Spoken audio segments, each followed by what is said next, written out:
What's up, guys? Welcome to YouTube, and I've been away for a week. I don't know if you noticed, most people probably won't, but thought I might as well tell you. I've been in Michigan, you see, on a vacation, and I stopped at a couple comic shops. I stopped at two. One is Summit Comics and Games. It's in, I believe, Langley, Michigan. Could be wrong there, but if you're ever there, check them out. They're super nice guys. Talked a little bit. They're both from Ohio. They, you know, they tried to work out a deal with what I got, but they thought what they were selling it for was a fair price. I agreed and got everything for what they sold it for. I don't mind at all, actually. And I'm gonna go ahead and show you my first book I found in the Dollar Bin, The All New Adam. It's the series with Ryan Choi. He is in the Rebirth JLA book, and I've liked him. You know, he's an Asian. Back when, when you were a diverse character, it didn't matter as long as you were a good character. And what I actually got this because I was looking through the Dollar Bin for, you see at the bottom there, Brave New World. It's Ryan Choi's first appearance, along with a few other characters that I can't quite tell you right now. I've been looking for it forever, and I was not able to track it down yet again. I think it's going to have to be a book I buy online. Next, I got this for retail. New Age of Heroes Damage #1. It's the first appearance of Damage, and, it's just, it's got the trifold lenticular cover. Not lenticular, trifold pull-out cover. And, I thought I wanted to pick it up, actually. I've been trying to get all the #1s for the New Age of Heroes, just because of those trifold covers. I like them a lot. This is my 5th one, I believe, so I'm close. My second copy of Detective Comics 608, this copy I actually got for $4 at, like I said, Summit Comics, and it's a nice copy. I didn't see any flaws with it, and $4, that is definitely the best price I've seen it. I think at my local store it's like $15, so I just couldn't pass it up. Then I finished off with Justice League 4. It's not the Jim Lee cover. My local should be holding the Jim Lee cover for me. So I picked it up to read it. Like I've explained, I try to get the same ones. And then these are the special books I got there. The Amazing Spider-Man $7.97. This was $8. I tried to get it down to $6, but they said they couldn't do it. I understood. This is the first print. I'm super glad I picked it up there. Like I said, they were really nice about everything. Good condition, I think I might have actually got some of my fingerprints on it, now that I'm seeing in the light, and that's awful. But Alex Ross art, and it's gorgeous. $7.98. This is probably my favorite cover. It's an homage to one of the old Spider-Man books, but fuck if I know what it is. And it's really good. $7.99, and this cover is gorgeous. I didn't realize it was done by Alex Ross, but when I found out, I looked at the face and stuff, and you can tell when you really think about it. And then 800, the 80-page giant. I've been getting into Spider-Man lately, and you've seen some videos I did on it. So I really wanted to read this, and then I saw the announcement for the Red Goblin Marvel Legends figure, and I had to read the storyline. It looked awesome to me. Let me put these down, and speaking of which, have you guys seen the new Marvel Legends at San Diego?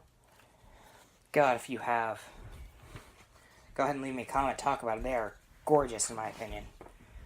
Oh, and then they handed me for free a copy of the Infinity War poster. I'm not going to pull it all out because it is huge. And that's really cool. I'm not sure where I'm going to hang it up yet, but. And then my next stop was in Traverse City, and it's called Traverse City Top Comics. I went there. The guy,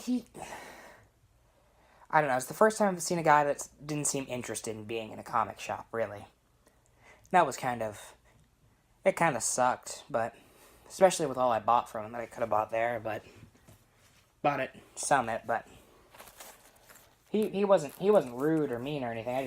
I just noticed that if you're over there, you can stop by. I definitely won't like tell you not to go there. Fantastic Four #1, the Marvel Spotlight, and you know it's a free book.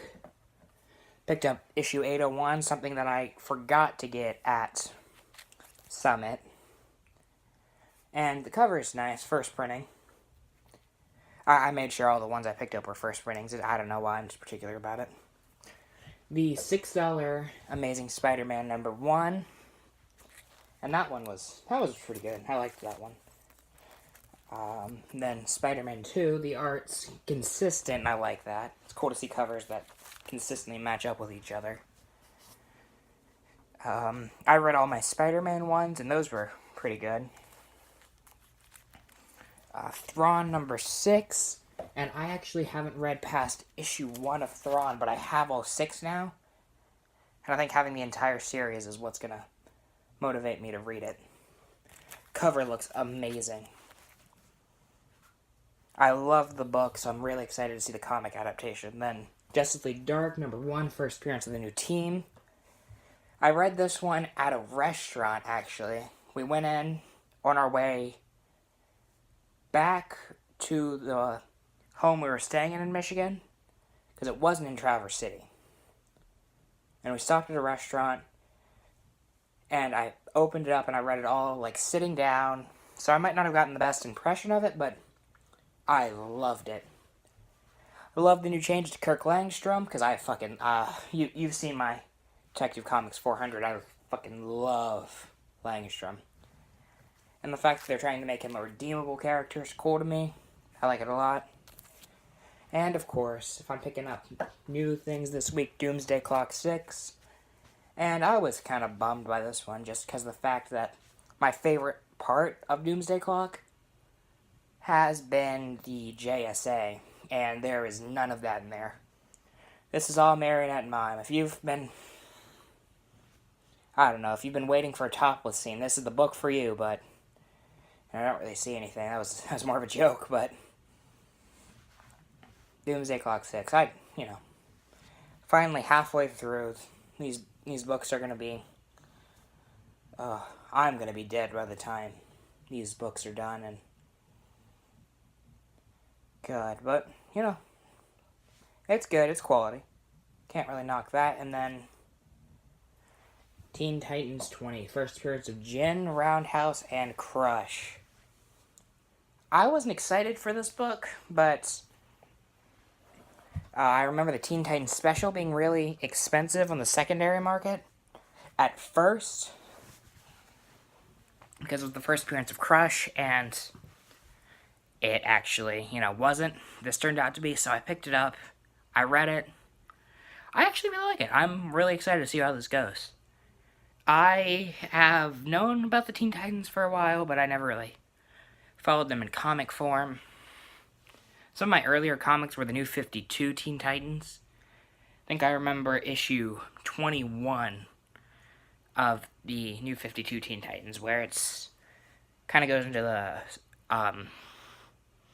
the backstory of the New 52 Bart Allen.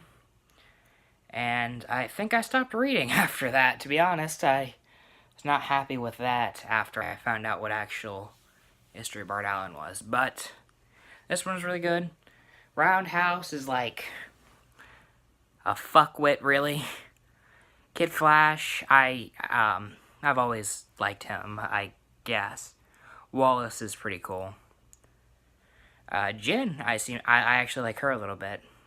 It's gonna be kind of cool to see her history, because it seems like she was a slave in Egypt, but that's kind of just hinted at for right now. Red Arrow's just a female Damian, which God knows we all needed, but luckily, because she's like that, it offsets Damian a little. And this was the first story, and I think this is what I like about it so much. This is the first story where I read Damian, and I didn't think, wow, I want to kick him in his face. Crush is cool. I like Crush, I guess, but she doesn't really have a personality so far. And I think that's everything, really, guys. Thanks for watching. If you have any comments about the books that you liked or didn't, go ahead and leave them. And like I said, if you guys seen those Marvel Legends, I might... I don't think I'm going to do a video on those, really. But, God, they look awesome. See you guys.